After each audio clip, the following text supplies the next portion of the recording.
I want you to get together. Hello, everyone. How are we all doing? Come on in. It's time for another Tips for Truthers. Yes, that's right. I have what are my 6 episodes in now? Something I'm losing count. I'm not numbering these ones like I did with the first batch I did a couple of years ago. I'm just going to leave these as nebulous tips for any time and occasion with no hierarchical order necessary for when you should be following these loose pieces of advice. And that's all they are. Just advice. Take them or leave them. They're not a die-cast set of rules you must follow or else. It's just something to take on board or to think about while you're out there trying to tell your loved ones and family about very horrible, hard-hitting truths about reality that have otherwise been hidden from them. And this tip is about your friends and family. And this is a tough one. This one's hard for a lot of people, especially the new people who have just woken up for the first time and are out there excitably spreading the word as best as they can about all the things they've uncovered. And that is that, well, your friends and family will likely not believe you. Now, there's always exceptions. Some of you out there might be blessed and lucky enough that your husband, wife, children, mother, father, brothers and sisters did listen. And they have come on board and they're on the journey with you now. And that's wonderful for you. But I can tell you right now, you are the 1%. You are the exception to the rule, not the norm. Okay, the norm is your family will not listen to you. They are not going to want to hear the things you're going to tell them. They will possibly worry about you for it, maybe think you've gone insane, possibly talk about locking you up or taking you away or removing your kids from you, or I don't know, just doing things to you for your own safety, you know, because you've clearly lost grips with reality and are no longer, well, you're a danger to yourself and everyone around you with these unhinged ideas that you currently have, you know. That is the norm. That is pretty much how you'll be received if you start coming out as a conspiracy theorist to your family, you know. You should be careful. You should be aware of that. Okay, now I get it. You know, preach the truth to everybody. Doesn't matter who it is. So what if they reject you? Get on with it. That's just the way it is. And yeah, I get that gun-ho attitude. I understand that, yeah, whatever. No, but nobody should deter you from preaching the truth no matter what, no matter who it is. The truth is the truth and it stands, and I'll say it loud and proud no matter what the consequences are. Fair enough, yeah, you know, go out there and do that. But be aware there are consequences. Okay, and some people are not going to be able to bear those consequences. Because it could be not just that they lose friends and family, but they could lose their job as well and everything else, and then end up homeless on the streets and possibly, you know, starving to death or dying in some stupid, horrible way that was completely avoidable and unnecessary. That could be the case if you're not careful. Because if you got into the conspiracy realm, okay, and I know a lot of my followers are Christian, and when I'm saying the truth, they think I'm just talking about being a Christian. I'm not. I am a Christian first and then a conspiracy theorist, yes, but there are plenty of people who listen are just conspiracy theorists and don't have a spiritual basis for what they're looking into. And maybe today we'll get into some of the Christian angle to kind of help better explain what it is to talk about truth, you know, and people's reactions. We'll get into that. But yes, a large portion of my audience are just truthers. They're just conspiracy theorists. And even they suffer from just telling their friends and family about something like the lines in the sky, or the poison in the food, or the banking control systems, or the Illuminati hidden secret satanic secret societies in control of the music industry, all this type of stuff, the basic stuff, you know. You'll be rejected just for that. Never mind talking about Jesus Christ. You know, you're going to be hated and rejected in your own home for talking about just those basic topics, no religion involved whatsoever.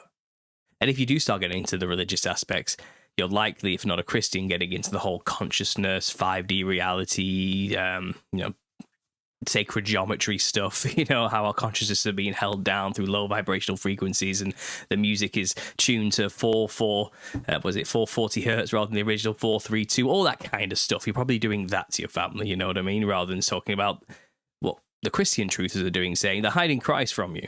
He's literally possibly even been here for 1,000 years already, if you're going down that stuff. Or, you know, everything is satanic. They all worship Lucifer, and they're all in opposition against God. There's that kind of stuff as well, you know. And whatever you're saying to your family, whichever angle you come from, you're going to get rejected. Okay? And now this is the advice. I'm just telling you, first of all, the problem, okay, the issue. You will be rejected in your own home for talking about these things because you have now turned up, and to your family, from their perspective, you're the little boy they watched grow up, or whoever you are. You're the person they watched grow from a child to be an adult who's always been one way, and now suddenly they're different. You've changed, okay, and they are not going to like that. That's they don't see somebody who's discovered some truth or has learned something for the better, let's say, or has become enlightened in a trivial, a small sense. They see somebody who is kind of, you're different now. You aren't the child I remember I raised. Something's wrong with you. That's how they'll see it. They're going to struggle to see you any other way. They can't, and it's kind of like, they just see you suddenly go down this I'm against everybody on my soapbox preaching all the time type of person. And it's kind of, that's not my child. What happened to them? What did they see to make them like this? It's that kind of stuff. And then you've turned them off then to wanting to understand anything at all you're talking about. And again, there are some out there whose family were open to it and accepted you with open arms and got on board, but you are not the rule. You're the exception. Now, the advice, I would say, is you need to learn to accept that and stop pushing. You need to realize that was always going to be the case, whether you liked it or not. And now you need to go along to get along and realize you can't change that. Okay? You're never going to change it. You're really going to struggle and possibly just lose everything in your family if you keep pushing on that note. You're not going to convince them because they have lost their child to this information. It's that kind of stuff, and they don't want to know. It's kind of like they're viewing you like the wayward child is suddenly a drug addict or something. They're seeing you in that kind of light, the crazy one of the family. And yeah, you could go down the routes of saying, well, they're just narcissists and they've labeled me as the black sheep, and you can stop throwing labels around. And that does happen in many cases, and I get all that. But in most cases, this is just as simple as you suddenly changed because you discovered some stuff. And they're not happy about it. And they don't like that you've become a different person. And they reject the information you have to share with them simply because their baby's no longer their baby. Something like that, And you can apply that to spouses, to siblings as well. And it's like, that's not my brother anymore. What happened to them? You're not the person I married, that type of stuff. That tends to be how it goes. Those closest to you will be the ones to reject you the most. So this is biblical. We can look at some passages. If we look at Mark 6, for example, just the first opening 1-6, Jesus is explaining while he's there preaching in Nazareth, his hometown, and everyone's rejecting him. It's like, isn't this like the carpenter? Isn't this like the son of Mary? And his brothers are here and his sisters are here. And it's kind of like, who's this guy? Like, isn't this like that carpenter that just, who's this person claiming to be the Messiah, of all things? They were laughing at him because they had an image in their head of who this person is that they just can't shake. It's kind of, and he even says, a prophet is not without honor, but in his own country and among his own kin and in his own house. So he's basically saying, prophets are quite well respected everywhere else, but their own home. And I'm not saying we're prophets. People who are conspiracy theorists, we're not. But we're certainly people who are trying to get into the bottom of things. We're certainly people who are trying to not take the surface value interpretations we're given as givens and questioning the narratives we've been given to find what the bottom of it really is, the truth. We're truth seekers, first and foremost. So in a way, Jesus Christ is the truth, the way, and the life. So you can apply the same thing here, the same logic. Christ was saying he is the truth, he's the Messiah, he's the Savior, and everyone's like, no, you're not. You're just the son of a carpenter. I know you. I've seen you grow up since a kid. Like you're just some weirdo who always kept thinking he was special. Something like that. They're not going to see what everybody else sees outside of that because they don't have the context to watch you grow. No, they don't have any of that. But you can apply that truth logic to people going out there and waking up to things and dark realities and hidden hands and the occult nature of reality around them and the secret societies and that type of thing. Well, you start telling people the truth and they're like, "Who are you? What do you don't you work at Aldi or something? Like who are you? What have you discovered that makes you think you know what you're talking about?" It's that kind of stuff, you know. It's like I know who you are. I went to high school with that guy. It's that kind of thing. You were the guy who always making models out of matchsticks and not playing football and stood by the bins or something like that with all your mates. Like you just like it's a bit of a personal story there, but it's kind of they won't see you as anything worth listening to because they have this idea in your head of who you are. But if I go out away from that context and out to the broader world and start talking truth to people, they don't know who I am, and they'll listen to the information and go, "Oh, this guy sounds like he knows what he's talking about. Clearly he's done his research and he's thought about it," and that kind of attitude gets laid onto you instead because they have no other context to put onto you, which is why you're going to be rejected by your family and those closest to you. It's just not going to work. And if it happened for you, congratulations. But you're rare. Extremely rare. And I'm only saying this as well because I want people to realize you're not alone. This has happened to pretty much all of us. Pretty much. You know, my family do not pay attention to what I do. They don't want to know. They're happy that, he's happy, he does his thing, you know, and he supports his family and whatever. I don't really know what he does. But as long as the bills are being paid and the roof's over the head, it's fine, you know, whatever. They just turn a blind eye to it. They don't want to know. They don't want to listen. They don't care. When I did try and tell them all the stuff I've learned about the control systems when I was younger, you know, at my early stages, it turned into arguments. And it turned into them exploding and telling me to shut up, basically. Like, they're sick of it. Why do I want to know these things? What can I do? You know, why should I listen to all this stuff? Like, I just want to get on with my life. I've been working all day. I got to get to work tomorrow. You know, I'm tired and I just want to enjoy TV and watch my show. I don't need you telling me all this stuff, Paul. You're ruining everything. Just shut up. It was basically that. And I bet that sounds very familiar. But a lot of you listening right now have heard that pretty much said to you yourself, get off your soapbox. I'm tired of it. I'm not interested. So I learned to shut up 10 years ago. And since then, they don't really know what I do. They don't have a clue who I am. And there's been plenty of moments where I've talked with them. And they say stuff as though I'm still that person like 10 years ago. Like, my dad didn't even know I was a Christian until recently. And I've been a Christian for like, since 2014. Like 10 years. He didn't know. He didn't know because he's never asked because he doesn't care. He doesn't want to know what I do. They were happy when I was just working, earning a wage in a supermarket, you know. And it's kind of, now it's just some strange thing. Paul's just this weird guy. He's published a weird book about clowns. And it's, but, you know, he earns a lot of money doing it. Or, you know, he can at least feed his family. So it's good enough for me. And that's it. They go on with that type of thing. But I don't earn a lot of money. But they can see I can clearly support my family. So they're happy. It's that type of stuff. So they're like, I got rejected. They're going along to get along because I'm going along to get along. I didn't throw them out of my life because they are that way. And I guess this is the advice at the end of it all. Accept that they're not going to know and just get on with it. Okay, because there is another biblical precedence for this as well. And I will thank the person who sent me this message. Let me just quickly find them. So this comes from Ben Stoth, and he sent a message on my last one, The Truth is a Weapon. And he basically said, this video is just a long version of Hebrews 12:14 and basically Romans 12:18 as well. And he's right. This is basically what I'm trying to say to people here. It's not to forsake the truth, but it's to accept that some people aren't going to want to know the truth and to live peaceably with them. So if you read Romans 12:18, it basically says, if it be possible, as much as lieth in you, live peaceably with all men.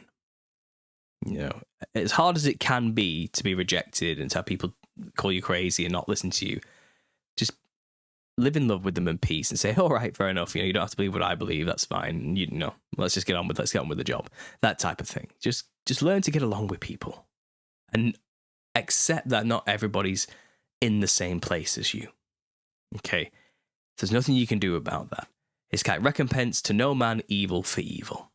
If they laugh and ridicule you, brush it off. Smile and go, all right, guys, I get it. You know, you don't believe me. That's fine. You think I'm crazy, whatever. But that's what I believe. Let's just get on with it. It doesn't matter. You know, it doesn't matter whether you believe me or not. And I say that as in, because they're not going to want to believe you yet. They need to want to know the truth before they accept the truth. You can't convince anybody of anything until they want to actually know. And that's another tip I mentioned earlier. It's on one of the earlier episodes, maybe the second or third one, but people have to want to know the truth to know the truth. Whatever that is, they have to already have opened that door. They have to have already gained a curiosity. What's that all about then? If they haven't had that switch, then they're not going to listen. They are not going to listen. And very much, particularly with friends, very close family, is where you'll get that problem. Because, again, it's an image issue. They don't see you that way. Like they're not going to. They don't see you as the bastion of truth because they grew up with you when you were a teenager, getting smashed in the park with them. You know what I mean? Like they see you as like, weren't you that guy that threw up all night after drinking like a full 2 liters of cider when you were 13? It's kind of like, what do you know about Jesus Christ or God or the truth? they don't see you that way. You know, they don't. The image is off, and it's going to be very, very difficult for them to see it any other way. It's likely they'll receive the message from somebody they don't know more than you. You know, and maybe that's what I'm trying to do here. Like, if you want to get these messages to your loved ones and friends and family, rather than you telling them, maybe just send them a video of me telling them instead. And that's kind of what my channel's for. I'm trying to make easily shareable, down to earth, humanized versions of the topics we discuss, you know, that you can share with people as time goes on. So do that instead. You're probably going to be more likely to willing to listen to me, a stranger, than you, their closest relative or loved one, telling them. It's sad, but it's just the way it is. Like I'm telling you this is through experience, okay? And through thousands of testimonies of people telling me their experiences, this is pretty much always the case. Maybe 1 in 100 people get that relationship with their family. Maybe. And usually it's because, you know, their parents told them the truth. You know what I mean? They were raised that way or something. It's rare. It's so rare. I'm sorry to be the bearer of bad news. But if we read Hebrews 12:14, it says, follow peace with all men and holiness, without which no man shall see the Lord. So, what good is fighting with them? Really? Like, that's not what we're called to do as people have woken up to the truth. And I think this applies a lot more to Christian truthers than it does the non-Christian truthers. But non-Christian truthers, listen up, because this is good advice. Because it tends to be, and I'm not saying Christians are perfect, they're not. They can be equally as vitriolic and vicious with people. But it tends to be more often than not, you know, 7 out of 10 times, it's the non-Christian truthers who are the really horrible against those who haven't woken up, you know. They're really vicious towards them. They call them sheeple, and you know, and they kind of derogatory label them as less than human or idiots in some way who need to wake up. And it's kind of like sticking their head in the sand type people, agents of the Matrix type attitude, you know. And but in like a really vitriolic, horrible way. Like, oh, they're just NPCs, and they treat them like crap, you know, and they dehumanize them and they talk down about them. And it's kind of they create a real negative us against them type of dichotomy. And I would say that's going to get you nowhere. Because if you want to wake people up, or at least start to get them curious, to start asking questions and get them into that clicked mindset I mentioned earlier, where they want to know, you have to be a good ambassador for the truth. You have to represent us as a movement. You've got to be out there as somebody who knows these things that people can look to and say, he looks like he's got his act together. He knows a thing or two. I wonder what this guy's discovered that makes him so calm and relaxed and cool and likable and personable. It's kind of like, what's going on with his life, you know? Like, I heard him talking about some stuff that I don't quite understand. You know, maybe I'll go ask him about it. You need to be that type of approachable character. But if you're out there like rejecting every single person around you, say, no, you're all NPCs. You're all practically not human. You're all just weirdo sheep following the fold who can't think for themselves. You're all pathetic losers, and I'm the one who knows everything. I'm a lone wolf in this world. It's kind of, yeah, who's going to want to talk to that guy? Good job. Great, you know. Well done. You happy with yourself? Yeah, no one wants to listen to you. No one cares about your opinion. You just sound like a dick. Plain and simple. Pardon my French, but that's how people are going to see you. It's like, yeah, I don't want anything to do with that guy. I don't want to listen to what he has to say. Who does he think he is? He thinks he's better than me? It's that kind of stuff, You gotta be clever. You gotta be clever about how you handle this information, how you present this information. And there's some things you're just gonna have to realize. Like I said, your friends and family are not going to want to listen. They're probably going to reject you. Try, but as soon as they push back, you've got a good idea of where they stand. Leave it. Live peaceably with them. Get on with it, because you still need to be there to help them when they need help. You still need to love them. You still need to honor your mother and father. You still need to actually be there for them, because life is hard enough. Growing old is hard enough. Just trying to make it through each day for most people is a very grueling task. Love one another. Help each other. No matter where you stand on your belief systems about who controls the world or your eschatologies or whatever it is, just love each other. It's a very simple commandment straight from God himself, Without love, what's the point? What have you got? Yes, the world's corrupt and controlled and evil, and everybody's against each other, and everyone's out for themselves, and there's narcissists running abound all over the place, just doing everything they can to manipulate and gaslight us into following down agendas we just don't want to follow down, but we do it anyway, because what choice do we have? I know everything's basically terrible, but we're all victims. And if we all lift each other up, support one another, help each other out when things get really bad, and just show love as a people towards other people, no matter where they stand with their beliefs, the world would very quickly become a better place. And maybe we'd avoid judgments from God in that respect, and he'd give us those chances, and maybe things could get better, and maybe things more prosperity for all will abound and the rest of it. But it's not going to happen unless we're walking upright in the truth and in love. It's not going to happen. So when someone doesn't listen to you or rejects you, or you're upset that your family won't listen to you, forgive them. Because you've all been there, right? You were there at one point where you didn't know these things as well. Like, you're not special. You were also like them. It's not like, what makes you suddenly different now? Like, you know some stuff. Well done. You're proud of that? Does that mean they're suddenly no longer human? You're better than them now because you know some stuff and they don't know some stuff? Like, get rid of that pride. Get rid of that nonsense. Get that out of your head right now and love them. They are people struggling to live just like the rest of us. Okay, they've got things that they have to deal with, just like you. And you don't suddenly have superpowers because you see through the illusion. Like, all your problems aren't suddenly solved because you now know who truly is in control of the world. And you're going to need some help. You're going to have many issues in your entire life where you're going to need support. And you might need your friends and family around to do that. You're going to need some help. And you really want to burn all those bridges. Really? Do you think they're any less your mother and father because they don't know what was said? Do you think did they wipe your ass any less for the first 4 years of your life? You know what I mean? Did they feed you and keep you alive and love you and look after you and sacrifice for you any less just because suddenly you know some stuff and they don't want to listen to it? You got to realize, you got to get some perspective. You got to realize who these people are. They are your family. They are your siblings, your cousins, and even friends. Everyone needs a support system around them. And yes, look, sometimes when it comes to friends, it's best just to leave them behind, especially if they're pulling you back or holding you back or bringing you down. I get that. There's things you can do with that, and sometimes you can move on and find more like-minded friends as well. But that doesn't mean you have to blow up those relationships. Maybe you can just move on peaceably. Okay?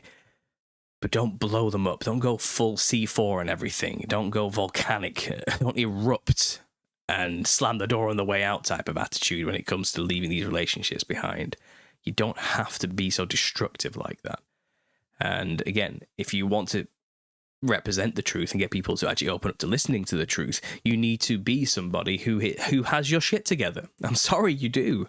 Because if you don't, everyone's going to look at you and say, we were right. That stuff he learned drove him crazy. Look at him. He's gone off the rails. He's overreacting. He's gone nuts. That's how they're going to look at you. But if you keep you cool, keep you calm, smile and get on with it, they'll go, oh, well, actually, he seems happy. Like maybe the stuff he's figured out is actually good. Maybe I should hear him out and see what he's on about. You've got to think about how people perceive you.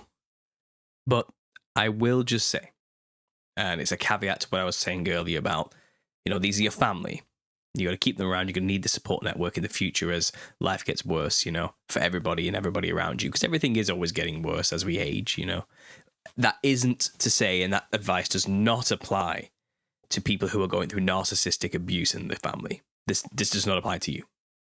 Okay, just like distancing yourself from friends and leaving them behind when they aren't working out for you or they're bringing you down, you can apply that to your family if you are literally being abused by them. So do not think I'm saying, stick with them even though you're being abused. No, that's not the case. If you're under some kind of psychopathic, sociopathic, borderline, narcissistic abuse system within your family, you can go no contact and leave them behind. I think you're fully justified in doing that. Okay, so don't think I'm applying that to you guys.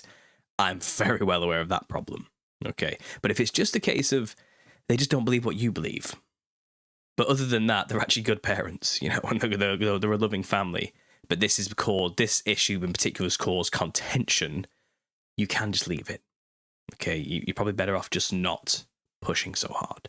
But if you're under abuse from your family, yes, that's a different problem. And I've made videos about that. You need to work on distancing yourself from those type of people, because your life will get significantly worse if you stick around. That's different. Okay, I just want to make that clear before we finish off this video, because I know I said some things a few minutes earlier which probably triggered some people. It's like, yeah, but my family's abusive and I need to get away from them. I can't stick around with them. I get that. Okay, I really do. This is just for, like I said, normal, otherwise healthy family relationships being destroyed because you started talking about these topics. And look, I also know Christ came to separate family, to turn brother against brother, sister against sister, son, father against son. I know all that too. When it comes to the truth of Christ, yes, that is quite a dividing issue when it comes to salvation and believing in God and Christ's sacrifice. But when it comes to conspiracy theories, that's not something you should be destroying your family of. There is a distinction to be made here. Making that distinction for you now, okay? Now, when it comes to broaching your family about Christianity and the truth in that, that's a different video. It's going to be a completely different video and a different set of advice, a different set of rules, a different set of rules of engagement, which even I don't have the answers to. That kind of thing will break your families apart if they're not open to accepting that kind of thing or getting involved. In Britain, we have a different kind of cultural attitude about religion and politics. You don't talk about that around the dinner table. It's just not the done thing. You keep that to yourself behind closed doors. That's kind of the British ethos about it. I know my American audience probably have a very different way of tackling that type of stuff. But in Britain, it's just not the done thing. It's just not how we behave here or the way we talk to each other.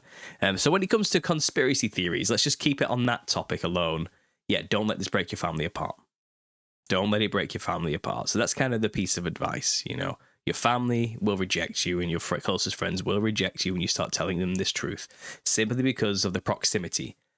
You're too close to them. They already have images in their minds of who you are, and they're not going to take seriously anything you have to tell them, especially if you've changed. And they're also going to view you it's as a problem because you have changed. They're going to see it as a major issue and possibly a problem, like you need help type of issue. So accept that that's probably going to be the case. Don't push on it. Keep them close, and don't let something as trivial as conspiracy theories break you apart from your family and burn all those bridges that we all need in life. Okay? Instead, what you need to kind of do is just let them know that you think about these things, yes. Okay? And then when they have finally opened up a door in their life to start asking questions, you hopefully will be the first person they go to. And once they ask, and I mean sincerely ask, not ask you in a way where they're actually underhandedly trying to trap you. Well, what about this then? That type of attitude, So they can go, well, actually, it's this, so try and put you down, try to get you to change your mind about your conspiratorial beliefs. When someone, when someone's asking those type of questions, okay? Don't take that bait. Just say, you know where I stand on this. I'm not getting into it with you. Do something like that instead.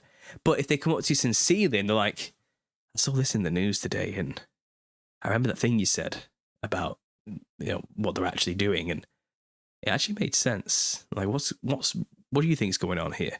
If they ask that type of question, a door's open. Talk, but don't push.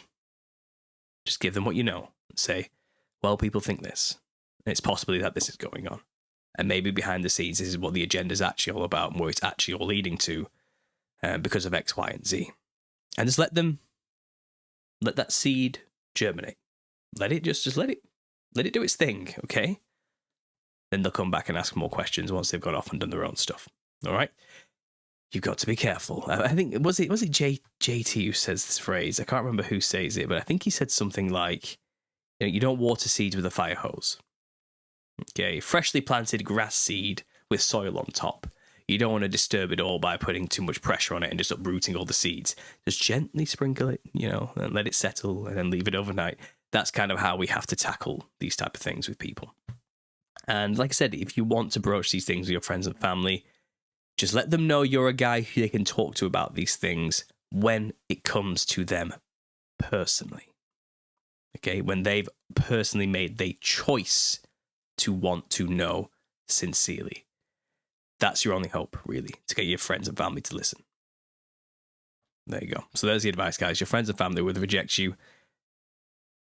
Accept it and move on. So thanks for listening. I hope this was useful. I know this one's a bit more meandering than my usual videos, but it's a tough topic. It is. It really is. There'll be more coming in the future. And yeah, I'll see you in the next one. Thanks for listening, and as always, God bless. I want you to get together.